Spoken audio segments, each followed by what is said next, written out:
कसं सांगू त्या दादाने आमच्या तोंडाला काय बसलं.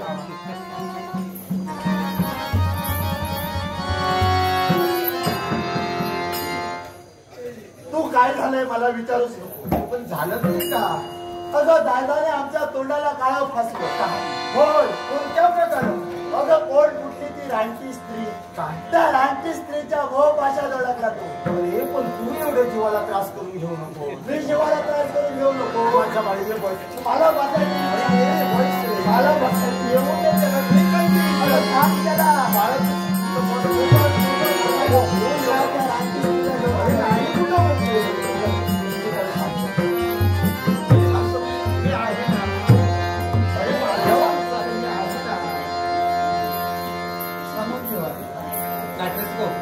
अर्णव वस्त कुमार अर्णव वस्त या बालकांना कलागुणांचा गौरव केलाय.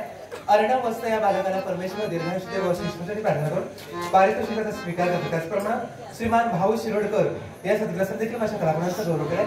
श्रीमान भाऊ शिरोडकर या सदग्रस्तांचे मनपूर्वक आभार मानते. पारितोषिकाचा आदर पुन्हा रावजी राणे आमचे गुरुवर्य त्यांनी आमच्या कलागुणांचा गौरव करण्यासाठी पारितोषिक दिले. त्यांचे तुमचे आभार मानण्यात आपण आल्याची जाणीव करणं महत्वाचं. अगं हे आई आई आई आई आहे समाधान.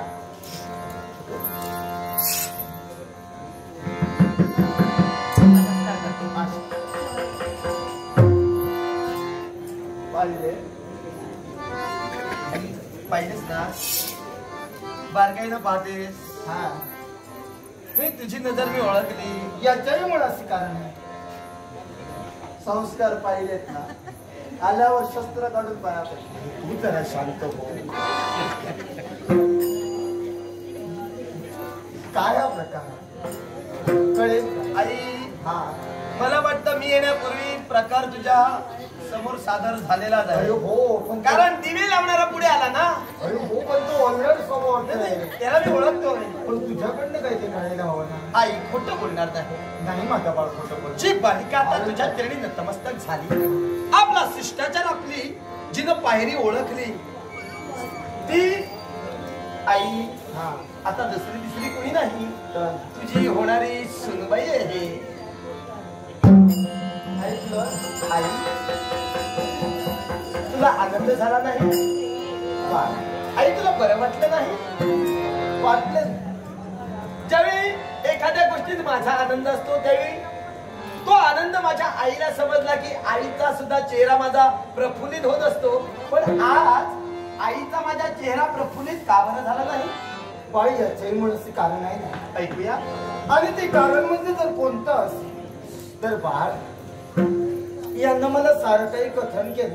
हा या बाळेचा जन्म झालाय तो भिल्ल जमाती. आणि पाहना हा समाजरूपी राक्षस आहे आणि आपण राजकर्ते आहोत. आपण जर असे वागलो तर आज समाजरूपी राक्षस आम्हाला काय बोलले. आई हा आता आपला विचार समाज करणार आहे का. नाही रे बाळा. या समाजात कोणी कुणाचं चांगलं चित्त का. पण प्रत्येकानं आपली मर्यादा हा आपला शब्द आपलं घराणं या घराण्याला साजेल आणि शोभेल अशा प्रकारची कामं करायला हवी. बरोबर ना. नक्कीच. मग आई आता मला सांग मी आता या माझ्या घराण्याची सून ही होणार. हा माझी पत्नी होणार. आई आमचं प्रेम घडलं. या प्रेमाचं रूपांतर लग्नात व्हावं या इच्छेनं मी त्याला घेऊन आलो तुझ्या आशीर्वादासाठी. आणि तुझ्या संमतीनं आज हे नातं इथे जुळणार आहे घडणार आहे. पण असं असताना तू प्रतिष्ठा समोर ठेवतेस म्हणे ती भिल्ल जमातीत मोठी झाली. भिल्ल जमातीत तिचा जन्म झाला. आई हे जरी खरं असलं तरी तो एक जीव आहे की नाही. ती एक माणूस आहे की नाही. अरे हो सगळं मला मान्य. मग माणूस या तत्वाला जर का माणसानं जर का महत्व दिलं तर कुणाला कमीपणा येणार आहे का. पण बाळ मला सांगे आई म्हणून मी स्वीकार करीन सुद्धा. हा मग झालं. आणि या राजकारणावर बसून या अभाववृत्त जनतेला न्याय देण्यासाठी मी तत्पर होते. मग तुझाच नव्हे तर या अभाववृत्त जनतेचा सुद्धा मला विचार करायला हवा. त्याचबरोबर पण आई प्रथम माझा विचार तू करायला नको का. नाही कुठं म्हणते मी. मग मी नाही म्हणतच नाही. माझा विचार करता माझ्या भावनांचा विचार कर. मग बाळा आई हिच्यात जर माझं सुख लपलेलं आहे तर ते सुख तुला पाहवत नाही का? ते तू मान्य करायला हवं आई. बाळ आई मोठ्या आशेनं तुझ्याजवळ घेऊन आलोय का? कारण माझी आई माझ्या सुखात आहे, माझ्या आनंदात आहे. त्यामुळे या गोष्टीला नकार देणार नाही हा विश्वास माझा आहे आणि म्हणून मी घेऊन आलो. हे एवढं बोलतोय ज्याच्यामुळे असं करण्याला ते शब्द दिलाय. नक्कीच होय ना? लग्न मला करायला सांग, आतापर्यंत लहानपणापासून आजपर्यंत प्रत्येक निर्णय जो तू जीवनात घेतलास हा या आईला विचारलंस की नाही? बरोबर एवढं आहे, मला सांग. बरोबर. मग हा जीवनातील एवढा मोठा प्रसंग आहे, एवढा मोठा विचार करण्यासारखी ही जी गोष्ट आहे, मला का नाही विचारली तू? आई अगं जे माझ्याकडून घडलं हे योग्य आहे की अयोग्य आहे याचा विचार मला नाही. पण घडणारं प्रेम ही भावना आहे, प्रेम ही भावना उपजत आहे. हे कोणी मुद्दाम करत नाही, मुद्दाम कोणी घडवत नाही. मी कुठं आता हे ती आई तुला सांगायला नको, हे ज्ञान तूच मला दिलंस. मग असं असताना निसर्गाच्या नियमाप्रमाणे जर का आम्ही दोघेही एकमेकाच्या नात्यात गेलो तर यात आमचा तरी काय दोष? मग आता हे नातं जुळत असताना आई प्रथम मी तुला विचारू का? अरे पण मला तर तो तिला शब्द दिला माझ्यापर्यंत आणून, जर मला विचारून जर त्या बाळाला शब्द दिला असता मी नाही म्हटलं असतं का? पण मी विचार केला असता त्या गोष्टीचा. मग झालं मी तुला एकच सांगतो, आता जर मी शब्द दिला तर आता जरा जास्त तुला विचार करायला हवा की नको? मी तुला एकच सांगू इच्छिते, हिला घेऊन जा आणि निवडोय तसं बरोबर सैन्य घेऊन जा आणि या बाळेला जिथं होती तिथं सोडून तिच्या भिल्लाच्या माती सोडू नये. नाही आई क्षमा कर मला. का? जो शब्द मी दिलेला आहे माझ्या घराण्याच्या प्रतिष्ठेला अनुसरून त्या शब्दाला मी मागे येणार नाही. आई तिच्याशी लग्न झाल्याशिवाय आता माझ्याही मनाला स्वस्थता वाटणार नाही ग. त्यामुळे तू मान्यता दे, चटकन हे नातं आम्ही इथे घडवू. नाही, आतापर्यंत तुला समजावून सांगण्याचा प्रयत्न केला. मी तुला जन्म दिला म्हणून तू माझा एक बाळ आहे आणि बाळाला एखाद्या आईनं समजावं त्याप्रमाणे मी तुला समजावण्यासाठी तत्पर झाले. पण याच्या पुढे जो निर्णय मी घेईन ती एक राजमाता म्हणूनच निर्णय घेईन. म्हणजे आई बोलण्याचा अर्थ काय समजू? या तुमच्या दोघांच्या प्रेमाला माझं मान्यता नाहीये का? त्यामुळे मी एकच तुला सांगू इच्छितो, आई अपोटच्या पोराच्या सुखात तू सहभागी नाही. नाही बा. आई जा हिला सोडून ये. आई तू तर माझा अपेक्षा भंग करत आहेस. अगं मोठ्या अपेक्षेने हिला मी घेऊन आलोय, तुझ्यावर विश्वास ठेविला. जन्मदाती माझी आई माझ्या शब्दाबाहेर नाही, माझ्या आनंदाबाहेर ती नाही. कारण आ म्हणजे आत्मा आणि ई म्हणजे ईश्वर. असा आत्मरूपी परमेश्वर जिच्यात आहे तो माझा परमेश्वर म्हणजे माझी आई. आज माझा अपेक्षा भंग करते, माझा निव्वळ विश्वासघात करत आहे. नाही नाही आई, आई हे माझ्या बुद्धिमत्तेच्या पलीकडचं घडत आहे, हे माझ्या मनाला पटत नाही. जा बाळ. नाही आई, बाळ हिला जिथं होती त्या भिल्ल जमातीत तिला सोडून ये. नाही आई, मी हिला पुन्हा भिल्ल जमातीत सोडून येऊ शकत नाही. जो शब्द मी नात्याचा दिलेला आहे तो नात्याचा शब्द मला पूर्ण करायचा आहे. हिच्याशी मला लग्न करायचं आहे. शाबास, धन्यवाद देते मी तुला. कशाबद्दल? अरे काल सकाळची ही पोर आणि हिच्यासाठी, हिच्या प्रेमासाठी प्रेम वेडा होऊन अरे ज्या आईनं तुला 9 महिने 9 दिवस 9 घातला असंख्य यातना भोगून ज्या आईनं तुला जन्म देण्याचं कर्तव्य दिला, वेळ पण नेण्याचं बाळकडू आजपर्यंत तुला वाचण्यासाठी आई तत्पर झाली. मूर्तिमंत सत्य. मग बाळ या एका दिवसाच्या प्रेमा खातर ज्या आईनं तुला लहानाचं मोठं त्या आईचं प्रेम विसरलास का? अगं मी प्रेम जर विसरलो असतो तर तुझ्यापर्यंत आलो असतो का? हात जोडून तुझ्याशी विनवणी केली असती का? अगं जिथे या साऱ्या गोष्टीचा आठव मला आहे त्या स्मृती माझ्याजवळ आहे आई. म्हणूनच मी तुझी आज्ञा मागतोय आणि तुझ्या शब्दाबाहेर जात नाही. नाही बाळ, पण दिलेला शब्द मात्र तेवढ्याच प्रमाणे देव सत्य करायला हवा. मग जा बाळ, तुला शेवटचं सांगते काय? हिला घेऊन जा. म्हणजे ती इथे राहू शकणार नाही. ही इथं राहू शकत नाही, ही माझ्या डोळ्यासमोर राहू शकत. ठीक आहे, थांबा. जा चालतो येतो हिला घेऊन. तर आता तू जर का तुझ्या निर्णयाला ठाम आहेस की इथेही राहू शकत नाही, मग आई राज्याचा विचार केला, राज्याच्या घराण्याचा विचार केला तर मी सुद्धा आता माझा शब्द मागे घेऊ शकत नाही. अर्थात मी सुद्धा याच राज्यात हिला घेऊन जेवढा तुमचा अधिकार आहे या राज्याला तेवढाच माझाही अधिकार आहे. आणि अधिकारासाठी म्हणून तुला सांगतोय, माझ्या अधिकाराचं जे राज्य येतं ते माझ्या स्वाधीन कर. या माझ्या चंद्रमुखीला घेऊन सुखावता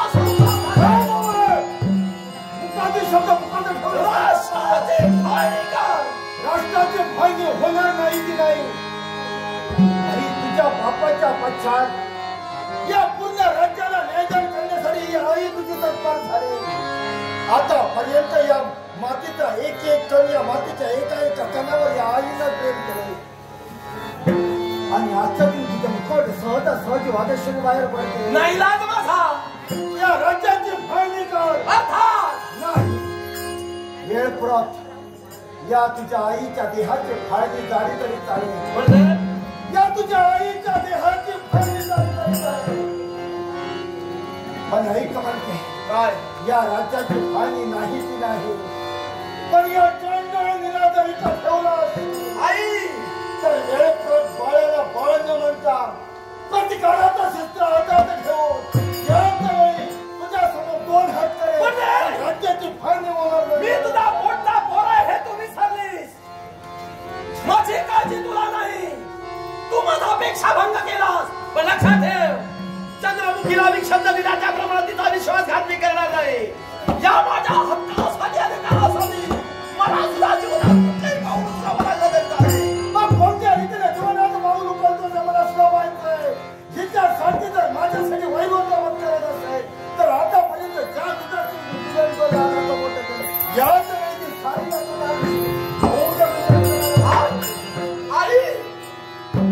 ज्या प्रतिकाराचा शस्त्र तू जन्माला घातलेल्या पोराबद्दल गेलाय. मग आई जर काय वैरीत जर का म्हणून उभी राहत असेल तर शेवटी पोराचा सुद्धा नाईलाज होतोय.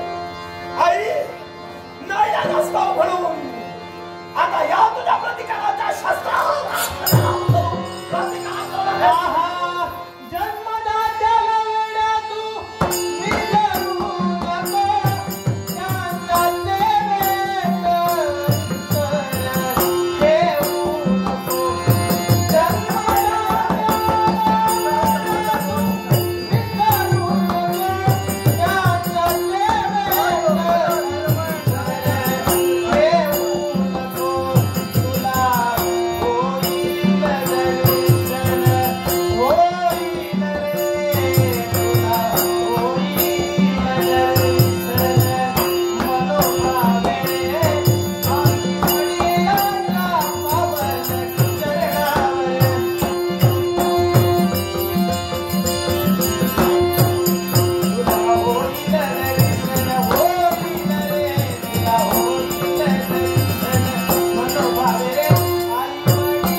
एकाच गोष्टीसाठी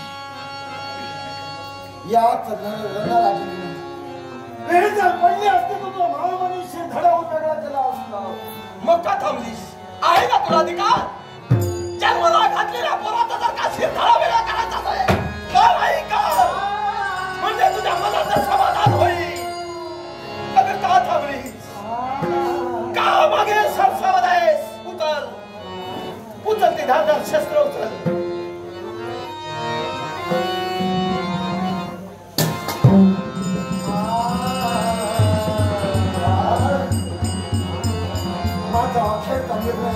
अखेरचा निर्णय या राज्याची महाराणी असल्या कारणातून अखेरचा निर्णय घेते. पण प्रथम मी माझा सांगेन. आई या चंद्रमुखीशिवाय मी मात्र जगू शकत नाही. हिच्यापासून क्षणाभर मी दूर जाऊ शकत नाही. मग आई हिच्यापासून दर्शनवरही तू जगू शकत नाही. होय तर जवळ आईच्या मुखावर निंदर वागेश्वरी आई वादेश्वरी या वेळी तुला हट्ट पकडा.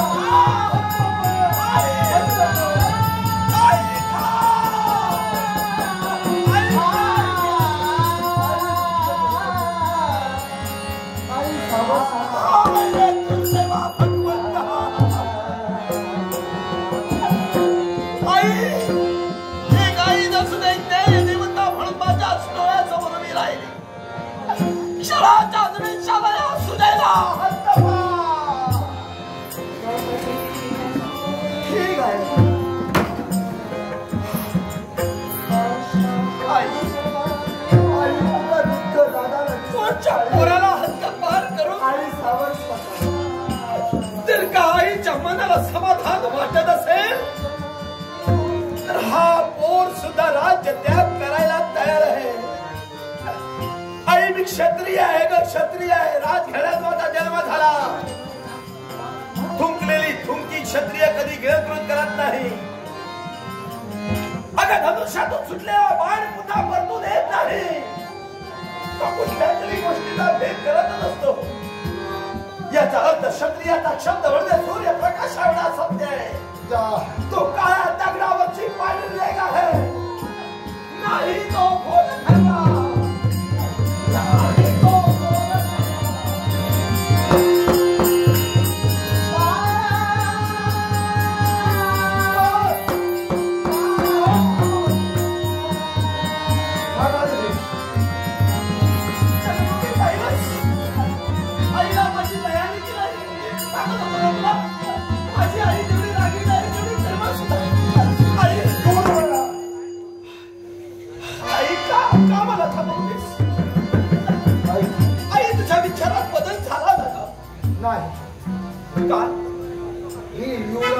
राज चिन्ह तुझ्या अंगावर आहे. ही तू भुसवी नाहीस ती तर राजवस्त्र ठेवून आणि तुझा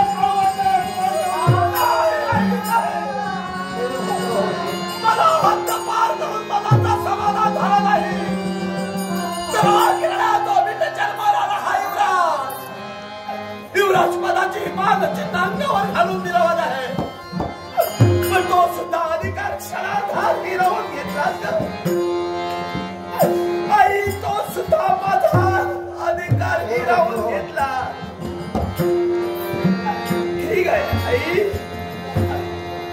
तर का यात सुद्धा तुझं सुख जर लपलेलं असेल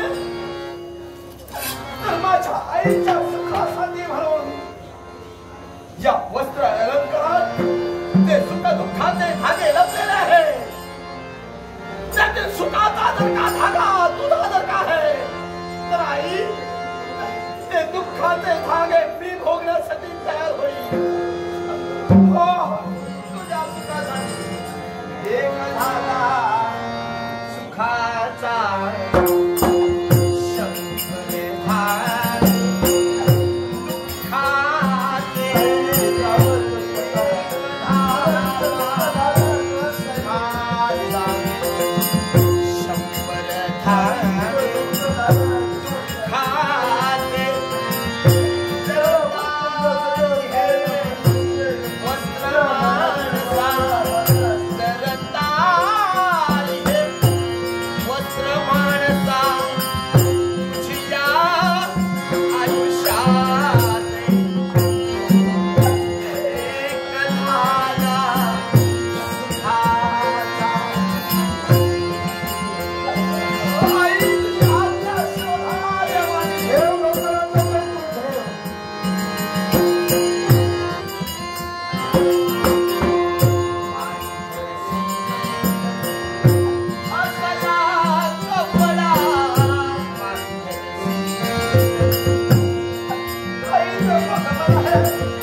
खिंड उतरवून ठेवली मागचा पुढचा विचार केला तरी कारण आईचा शब्दराज आद्या म्हणून प्रमाण मांडला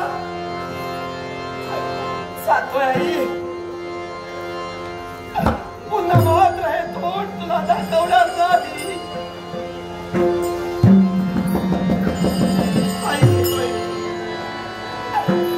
हो राज्य द्या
श्री शिवाजी राणे याचकडून माझ्याकडे त्या गौरव करण्यासाठी हे बोमलस बक्षीस दिलेलं आहे. बघा आई हात दोन्हीच्या नरार्थ जन अरण्यात अतिप्रसंग आमच्यावर उद्भवला. नाट्य रसिको ज्येष्ठ कलाकार श्री मंगेश राणे याचकडून माझ्याकडे त्या गौरव करण्यासाठी हे बोमलस बक्षीस दिलं आहे. जमलेल्या माझ्या सर्व बंधुभगिनीच्या आशीर्वादानं सिद्धेश्वर दशावतार नाट्यमंडळाच्या वतीनं या बक्षिसाचा स्वीकार करतोय. आई आता हात विचारायला तुमची पावलं आमच्यापर्यंत ओढली का आणि कशासाठी? मला पाहता क्षणी सहजच आपल्या मनाच्या ठिकाणी संशय कल्लोळ निर्माण झाला. शंकेची पाल कुठेतरी मनामध्ये चुकचुकू लागली. ध्यानी मनी स्वप्नी नसताना वीर भानू एकाएकी इथं कसा याच्यामुळे असे कारण विचारते तुम्ही. महाराणी प्रश्न आपला रास्त आहे. तुमच्या प्रश्नाचं उत्तर जोपर्यंत मी देत नाही तोपर्यंत तुमच्या शंकेचं निरसन होणार नाही. आणि प्रश्न मी का केला असेल तर तुम्ही आमचे मांडलिक होता. करखंडणी द्यायची तुम्ही बंद केली. त्या दिनापासून अद्याप तुमची पावलं या राज्यापर्यंत ओळली नाही. मग सांगा ना आज सहज की मुद्दा? म्हटला तर सहज आणि दुसऱ्या बाजूला विचार केला तर माझा मुद्दा मेळ झाला होता. आता तुम्ही बोललात ठरल्याप्रमाणे त्याच वेळी आमच्या मुखाते शब्द बाहेर पडले. प्रतिवर्षी ठरल्याप्रमाणे करभार खंडणी देणं हे माझं मांडलिक राजकर्त्याचं कर्तव्य होतं. त्याप्रमाणे बरीच वर्ष मी करभार खंडणी तुम्हाला योग्य पोच करीत होतो. काही वर्षानंतर माझे आचार विचार बदलले. तुम्हाला करभार खंडणी द्यायची मी बंद केली. आता करभार खंडणी द्यायची बंद केली. ती करभार खंडणी काय येत नाही याचा तुम्ही विचार करू लागलात. बरोबर आहे. याच्या मुळाशी कारण आहे का सांगा ना. दुसऱ्याच्या आज्ञेनं किती दिवस जगायचं? काय सार्वभौम सत्ताधीश राजानं प्रत्येक वेळी सांगावं आणि मांडलिक राजकर्त्यानं ऐकावं. याचा अर्थ काय होतो माहिती आहे का? दुसऱ्याच्या हातचा भाकरीचा तुकडा खाऊन आपलं जीवन किती वर्ष जगवावं असं मी का बोललो? तर याचं कारण आहे का? मी माझ्या मनाचा निर्णय घेतला आणि स्वतःच्या पायावर स्वतःच्या कर्तव्य गाडीनं कुठंतरी उभं राहावं हे धाडस मी केलं आणि मी माझं राज्य वसविलं. ते म्हणजे कनक नगरी. बरोबर. माझी प्रजा मी प्रस्थापित केली. आजूबाजूच्या राजे लोकांना जिंकून मी मोठा राजा झालो. हा मग एवढा मोठा लाखो प्रजाजनांचा झालेला राजा, या राजानं तुमच्या आज्ञेत का राहावं? मी नाही कुठं म्हणते. हे माझ्या बुद्धिमत्तेला पटलं नाही, म्हणून मी तुमची दरबार खंडणी बंद केली. पण आज कार्य कशासाठी? आता येण्याचं कारण आहे का? हा दरबार खंडणी बंद करून सुद्धा माझ्या मनाला समाधान नाही. मनाला समाधान नाही. माझ्या मनाचं समाधान होईल पण केव्हा? तेव्हा शिल्लक राहिलं ते तुमचं राज्य. काय शिल्लक राहिलं ते तुमचं राज्य. बरोबर. आता तुमचं राज्य मी जिंकल्याशिवाय, ते राज्य मी हस्तगत केल्याशिवाय मला आधी झोपत पडत नाही. काय तेव्हा तुमचं राज्य मिळवण्याच्या आणि तुमच्या राज्यावर डोळा माझा आहे. यासाठी तुम्ही तुमचं राज्य माझ्या स्वाधीन करावं अशी माझी इच्छा. राजकर्ते झालं बोलून, आणि सारं जर बोलून झालं असेल तर ऐका. राजकर्ते आमच्या अरण्याच्या ठिकाणी शिकार साध्य करण्यासाठी गेले. काही वर्षाचा कालावधी उलटून गेला, अद्यापर्यंत येणं झालं नाही. मग ते जोवर येत नाही तोपर्यंत राज्याची जबाबदारी आमच्या मागे. या राज्याचे महाराणी म्हणून या राजसिंहासनी आरूढ मी झाले. तुम्हाला एकच सांगू इच्छिते, तुम्हाला जर हे राज्य हवं असेल, ज्यावेळी आमची सौभाग्याची देवता येईल त्यांच्यापर्यंत या आणि तुमची इच्छा प्रदर्शित करा. महाराणी तुमच्या मुखात शब्द बाहेर पडत आहे ते तुमच्या मतानुसार तुम्ही बोलता ते रास्त आहे. हा तुम्ही बोलता ते चुकीचं मी म्हणणार नाही, कारण तुमच्या सौभाग्याचा धनी शिकार साध्य करण्यासाठी गेला. बरोबर. पती म्हणजे तो तुमचा परमेश्वर आहे. हा ज्यावेळी तुमचा पती परमेश्वर इथे येईल त्यावेळी माझा प्रश्न मी राजकर्त्या समोर मांडावा हा अशी तुमची इच्छा आहे. पण महाराणी काय ते? मी जे बोलतो ना, हा पुढचा आणि मागचा विचार करूनच बोलतो. म्हणजे तुम्ही बोलतात ते पुढचा आणि मागचा विचार करून पुढचा बोलता. आणि मागचा विचार करूनच बोलतो. पण म्हणजे या बोलण्यात काहीतरी गुह्य लपलेलं आहे. पुढचा आणि मागचा विचार करून बोलतो याचा अर्थ आहे का? सांगा. तुम्ही जे बोलतात ना हा ते नेत्रासमोर दिसतं ते पाहूनच बोलतात. बरोबर आहे.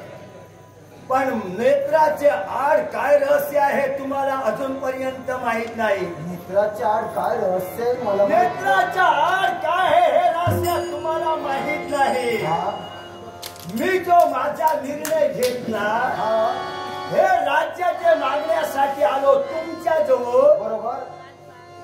नेमका महाराजापर्यंत न येता तुमच्या जवळ का आलो? का याला सुद्धा कारण आहे का? सांगा. तुम्ही बोललात पती परमेश्वर ज्यावेळी राज्यात येतील त्यावेळी तुम्ही इच्छा राजकर्त्यांना सांगा. पण ज्या पती परमेश्वराच्या नावानं कपाळी कुंकवाचा टिळा लावला, हातासाठी सावित्रीचा चुडा भरला, एक सौभाग्यवती स्त्री म्हणून या राज्यात पवित्र स्त्रीनं पाऊल टाकलं लक्ष्मीच्या पावलावर. जो लावलेला कपाळी कुंकवाचा टिळा जो आहे ना, हा तो शेवटी तुला पुसावा लागणार. म्हणजे तुमच्या घराजवळ काय बोलण्यासाठी तुम्ही तत्पर होत आहात. हे असं का बोललोय का? सांगा. हे पाषाण काजाचा सैतान बरीच वर्ष रात्रंदिवस या राज्याबद्दल मनाच्या ठिकाणी बाळगलेलं स्वप्न, हे माझं स्वप्न साकार करण्यासाठी आज ना उद्या एक ना एक दिवस तरी तुमच्यावर डाव साधेल. हे माझी इच्छा महत्वाकांक्षा पूर्ण करण्याच्या हेतून ऐन संधी साधली, ऐन संधीचा फायदा घेतला आणि तुझ्या सौभाग्याच्या धन्याचा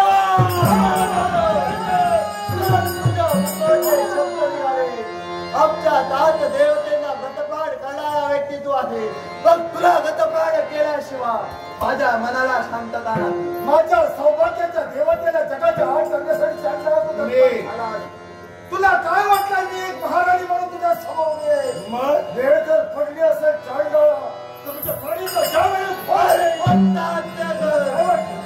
आम्हा स्त्रियांच्या मनगटात भांगड्यांचं वजन झेलण्या एवढी ताकद असते हे विसर माझ्या पडली असेल तर तुझ्या नरडेचा ज्यावेळी घोट घेईल त्याच वेळी महाराणी लक्ष्मी म्हणून लक्षात ठेव. राणी लक्ष्मी माझ्या नदीचा घोट घेण्यासाठी काही वैरानं आतापर्यंत रात्रंदिवस प्रयत्न केले पण जातीवंत कोल्ह्याच्या बुद्धीसारखा वावरणारा मी आहे. मी ज्यावेळी डाव साधण्याचा प्रयत्न करतो तेव्हा योग्य मार्ग जो असतो तो समोरच्या व्यक्तीला मी केव्हाच दाखवून ठेवत नाही आणि ते मी साध्य केलं आणि ऐन डाव साधून तुझ्या सौभाग्याच्या धनाला मी संपला आणि याच्या पुढे अजूनही शुद्धीवर ये. हे राज्य बऱ्या बोलाना माझ्या स्वाधीन कर. स्वाधीन झालं नसेल माझ्या नैतिकचा घोट घ्यायच्या अगोदर तुम्हा दोघांचा त्या जागच्या जागी तळाचा चिरला. आतापर्यंत या महाराणीने घेतलेला प्रत्येक निर्णय केव्हाही बोल ठरला नाही. स्वतःच्या बाळाच्या जीवनात तो निर्णय घेतला. हद्दपार करावा लागला. ही माघार घेतली नाही. मग मागचा पुढचा विचार न करता हाती रडेरागिनी घेऊन तुला ज्यावेळी जगाच्या आड करेल त्याच वेळी महाराणी म्हणून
आता पुनश्च मरण्यासाठी त्वरा आहे. पळून गेलो नव्हतो त्यावेळी चाललेल्या संघर्षात मी ते पाऊल जे माग घेतलं होतं तुम्हाला काय वाटलं प्राणाच्या आशेनं? अरे मला सांगा ज्यावेळी तुमच्या आणि माझा संघर्ष झाला होता एकट्या वीराबरोबर तुम्ही किती वीर लढत होतात? एका वीरासोबत आम्ही 3 वीर लढत होतो. होय ना? मग ज्यावेळी तुम्ही माझ्याशी लढत होतात मला सुद्धा कल्पना होती अरे तिघे जण तुम्ही एकट्यावर स्वारी करू शकतात मारूही शकतात पण मला मारण्यासाठी तुमच्या सर्वांच्या नेत्रात धूळ फेकण्याचा प्रयत्न शेवटी मीच केला. आणि काय बोलत राहिला आणि ते मी शस्त्र मागे घेऊन का गेलो तर याच्या पुढे का तुमचं राज्य हे घेतल्याशिवाय जाणारच नाही. तोपर्यंत युवराज विजयीवर आहे तोपर्यंत हे राज्य तुला तेवढा जरा कोसळ असेल तुला माझ्या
जमिनीवर पडला जा असे हालहाल करण्यापेक्षा मृत्यूदंड द्या मृत्यूदंड द्या ही जात एकाला हार दुसऱ्याला किती ठरले उचला ते मोहमनी शस्त्र आमचा मोहमनी शिर दडावून वेगळा करावं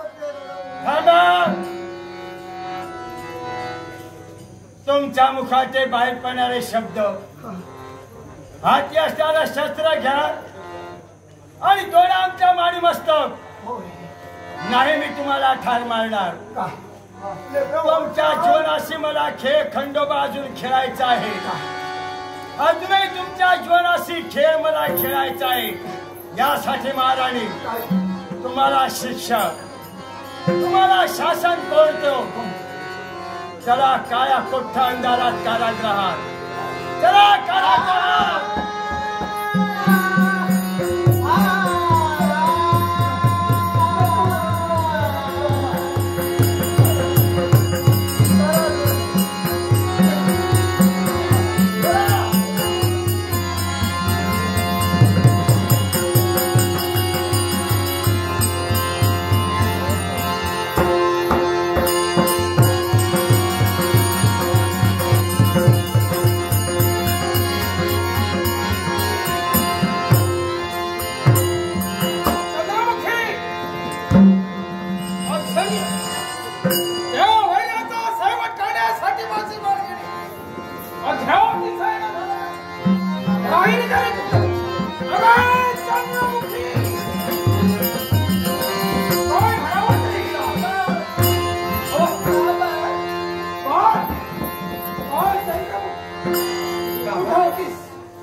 बाबा मी सुखरूप आहे ज्या माझ्या वैराचा शेवट करण्यासाठी मी सुडानं पेटले मार्गदर्शन करू लागले आणि काय आश्चर्य बाबा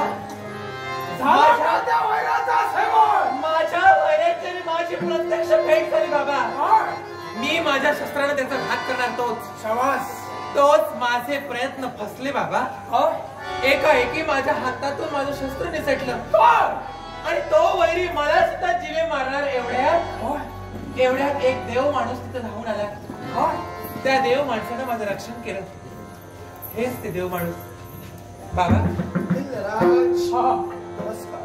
एक सांगू तुम्हाला यांनी माझ्यावर जे उपकार केले ना या उपकाराची परतफेड म्हणून यांच्या पराक्रमांवर मी भाळले यांच्या स्वभावावर मी आकर्षिले आणि म्हणूनच तर बाबा पण माझं प्रेम आहे त्यांच्यावर आणि म्हणूनच तर बाबा जन्मोजन्मी त्यांच्या सोबत राहून त्यांनी संसार करावा असंच वाटतं मला आणि म्हणूनच तर आमच्या प्रेमाची कबूल देण्यासाठी ते मला त्यांच्या राज्यापर्यंत घेऊन गेले माझ्या बाळाचं रक्षण केलं कोण आपण काय तुमचं नाव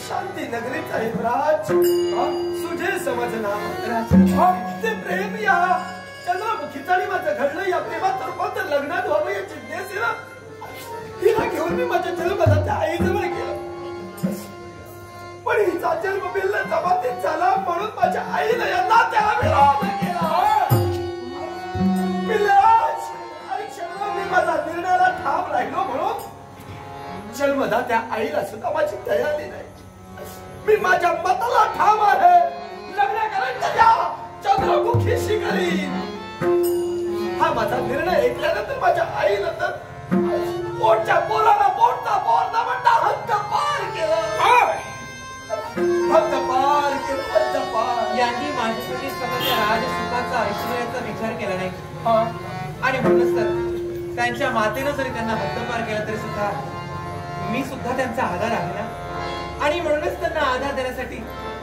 मी आमच्या या वसाहतीपर्यंत घेऊन आले बाप आजपर्यंत तुला शिकवण दिली त्या शिकवणीचा योग्य उपयोग करते आपण यांना सुद्धा ठेवून घेऊया बाबा कुणाला तरी आधार देवा त्याप्रमाणे या लहानाचे मध्ये गेली त्या हाताच्या घोडाप्रमाणे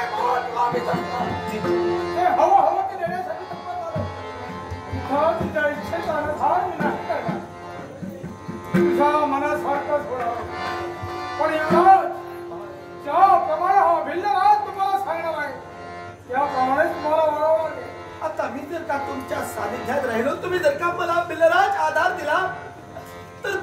आज्ञा मला शिरोधारी असे शाबास. जातीचा तुम्ही राजा आणि तो तुमचा राज शिष्टाचार नाही माझ्याकडून पाहिजे तुम्ही बहिणा. मग यावेळी भाऊ तुझ्या इच्छेचा आवाज तुझा वेगळा नाही. तुला लग्नच करायचं आहे ना. अगं कन्या ऋणातून मी मुक्त होणार आहे. पण ज्याप्रमाणे मी तुम्हाला सांगणार आहे त्याप्रमाणे तुम्हाला वागायला लागणार. नक्कीच बाबा. मग ऐका, लग्न झाल्यानंतर या भिल्ल जमातीत तुला राहावं लागणार आहे. आता जिथे जर का तुम्ही मला आधार दिला हा. तर हे पूर्ण राहिलेलं आयुष्य जीवन या भिल्ल जमातीत जर का मानाला आणि सन्मानाला जर का मिळत असेल तर ती कुणाला नको असेल. आपण आधार दिला हेच माझ्यासाठी मोठ आहे. मग विलंब कशासाठी बाळ? यावेळी तुमचा दोघांचा शुभमंगल. शुभमंगल सावधान सावधान सावधान. या गावातील एक आदरणीय व्यक्तिमत्व, आदरणीय श्रीमान भाऊ आजगावकर सर, या गावचे सेवानिवृत्त शिक्षक यांनी माझ्या कलागुणांचा गौरव करून हे बहुमोल असं पारितोषिक आदरणीय श्रीमान भाऊ आजगावकर सर यांचे मनापासून आभार मानते. त्यांनी दिलेलं हे पारितोषिक माझ्यासाठी फक्त पारितोषिक नसून एका गुरुतुल्य व्यक्तिमत्वाचा आशीर्वाद त्यांच्या शाबासकीची थाप असं समजते. त्यांचा आशीर्वाद पाठीशी घेऊन या पारितोषिकाचा आदरपूर्वक स्वीकार करते. त्याचप्रमाणे या गावचे सुपुत्र, आमचे परमप्रिय मित्र, आमच्या प्रत्येक सुख दुःखात आमच्या पाठीशी खंबीरपणे उभे असणारे गोड स्वभावाचे व्यक्तिमत्व, दिसायला जरी एकदम कणखर असले तरी सुद्धा हृदयातून अगदी लोण्याहून मऊ असणारं त्यांचं हृदय आणि त्यांचं प्रेम आमच्या पाठीशी सदैव असतं असे आमचे मित्र आदरणीय श्रीमान अण्णा गडेकर यांनी माझ्या कलागुणांचा गौरव करून बहुमोलाचं परतले. आमच्या मित्रांना दिलेले हे पारितोषिक माझ्यासाठी फक्त पारितोषिक नसून शाबासकीची थाप, आशीर्वाद असं समजून मित्रांचे मनपूर्वक आभार म्हणून या पारितोषिकाचा आदरपूर्वक स्वीकार करतो. मग बाळ, यावेळी या युवराजानं केवळ भिल्ल जमाती वस्त्र परिधान करायला हवे. हे आशीर्वाद जा बाळ, लवकरात लवकर वस्त्र यायला दे. मला भैरव भिल्ल मनाचा समाधान तेव्हा आजपर्यंत या माझ्या मायेला दादाचा पुरावा आम्ही जपिलं. लहान असताना मूल म्हणते देवागरचं फुल आहे त्याप्रमाणे आम्ही तिला जपिलं. पण आज याच ठिकाणी माझ्या मायेचा शुभमंगल झालेला आहे.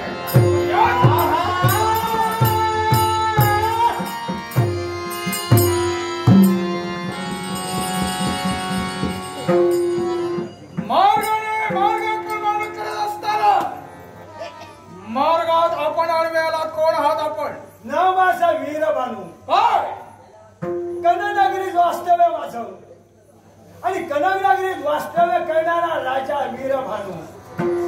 माझा जो पाहता क्षणी सहज प्रश्न केला काय, पण माझा प्रश्न तुम्हाला महत्वाचा आहे. काय ते? डॉक्टर शिकवू श्री भाऊ आजगावकर म्हणजे आजगावकर गुरुजी यानं माझ्याकडेचा गौरव करण्यासाठी बोमसचं बक्षीस दिलं आहे. आजगावकर गुरुजी म्हटल्यानंतर आम्हाला स्वाभिमान आहे, कारण आमच्या गावामध्ये सुद्धा आजगावकर गुरुजी आमच्या शाळेमध्ये होते. पण आजगावकर गुरुजी एक शिक्षक असून त्यांना दशावतारी कलेबद्दल स्वाभिमान आणि भरपूर आवड, कारण संपूर्ण दिवस ड्युटी करून सुद्धा रात्रभर नाटकाबरोबर जागरण करण्याची त्यांची तयारी आणि प्रत्येक वेळी स्वाभिमानानं आम्हा कलावंतांचं त्यांना आमच्याबद्दल भरपूर स्वाभिमान. आणि असे व्यक्तिमत्व म्हणजे एक शिक्षक असून सुद्धा दशावतारी कलेवर प्रेम करणारी व्यक्ती म्हणजे आमचे आजगावकर गुरुजी. खरोखर आजगावकर गुरुजींच्या आशीर्वादानं असेच आजगावकर गुरुजी प्रत्येक वेळी तुम्ही सदैव आमच्या नजरेसमोर असे उपस्थित असावे अशी खरोखर मनोभावे माझी इच्छा आहे. तुम्ही दिलेल्या विषयाचा स्वीकार करताय. धन्यवाद. मला सांगा काय मी काय यायच्या अगोदर दोन व्यक्ती इथं आल्या होत्या.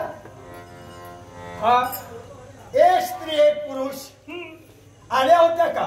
हा आल्या होत्या. मग त्या दोन्ही व्यक्तींना या ठिकाणी आश्रय तुम्ही दिलात. आश्रय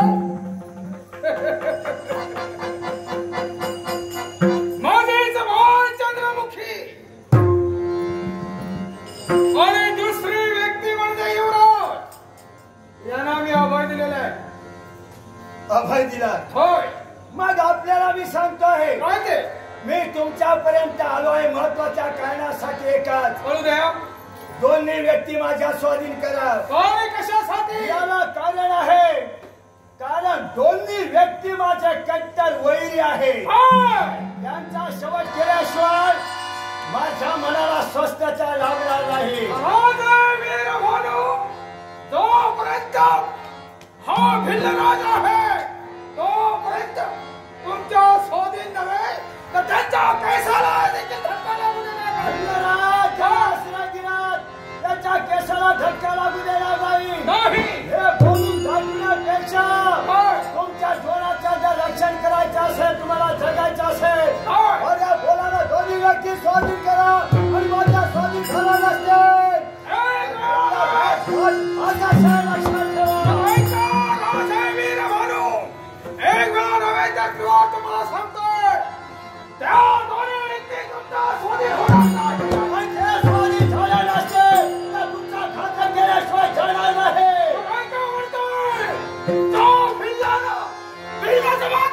राजा म्हणतो त्याच्या वेळी कोणतं संकट कोणत्या वेळी ओढवे हे कळता उपयोगी नाही. मग वाटेल ते संकट तुम्ही निर्माण करा. तुम्ही जसा जसा संकट निर्माण करणार तसा तसा डाव साधारा विषारी साप तुमच्या भागाला आला. विषारी सर्प तेव्हाच आणि इथं मी असताना कोण माझ्या मार्गात अडथळा तुम्हाला पाहिजे. तुमच्या मार्गात अडथळा